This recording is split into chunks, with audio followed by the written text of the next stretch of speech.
when you see two goddamn monsters, Stefan Struve, 6'11", almost 7 foot, and he's not a skinny guy either. He's a very thick guy. And then Volkov walks in. I'm not sure how tall he was again, but he was a little bit shorter, probably 6'8". I mean, come on, it's not hard to get excited about seeing two absolute monsters like that who also know how to fight.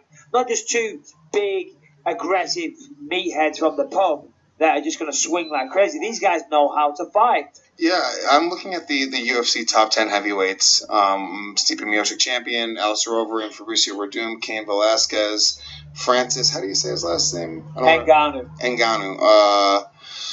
I mean, to be honest, all those guys you just mentioned there, they're solid fighters. Stipe, Overeem, Werdum, Cain Velasquez. Cain Velasquez, let's not forget about that guy. This guy was on top of the world pretty... It wasn't that long ago, but he's just been riddled with injuries after injuries and had a couple of bad fights. I don't think... No, he doesn't. I'm on here right now. Yeah, his last fight was July 9th, 2016. Here we go. I got Callum. We got the expert. Callum! When is Cain Velasquez fighting again? What? He doesn't have a fight right now.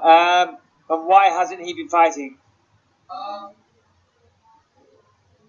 Yeah, he's injured. All right, so I thought you were going to come to the table with some knowledge, but you just repeated exactly what I said. All right, never mind. Callum, you're fired. Yeah, dude, look at Cain, dude. He fought once in 2016, July of last year, once in 2015, and then twice in 2013. He didn't fight at all in 2014. Dude, Cain Velasquez, he was the fucking best, dude. The heavyweight division... It stinks. What do you want me to say here? I got to be honest with you. No. Listen, a while ago it did, but the heavyweight division doesn't stink, in my opinion. You just went through all those people. You heard that, ladies and gentlemen. The baddest man on the planet, Stipe Miocic. Now, there's a part of the podcast from Michael Bisping's podcast where he speaks about Stipe being the baddest man on the planet and how he compares to an ergo Anthony Joshua. He basically says if Stipe and Joshua were to fight in a straight up street fight with somewhat of a rule parameter, no low blows, no stupid shit like that, then Stipe would win. Obvious. But the biggest thing on this podcast that didn't annoy me, I found it interesting that they said the heavyweight division is a bit boring. I don't think so, man. I just think you guys miss Cain. You miss what Cain could do to heavyweights. Listen, man, it's not rare. Okay, it is rare, but it's not that rare to see a big, large man who's absolutely stronger than most people. You understand? Your Francis Ngannou, the guy's 6'5", 265 natural. Obviously, he's strong as hell. We saw that in Shane Cowan. We saw that in Brock Lesnar. We've seen that in many men before the UFC. Tim Sylvia was 7 feet tall.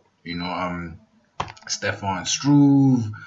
The list goes on and on. Alexander Volkov, Fabricio Werdum. The talent pool in the UFC as to heavyweights is undoubtedly probably the best. The best if you exclude the 155 and 170 division. But I'd like to know what you guys think.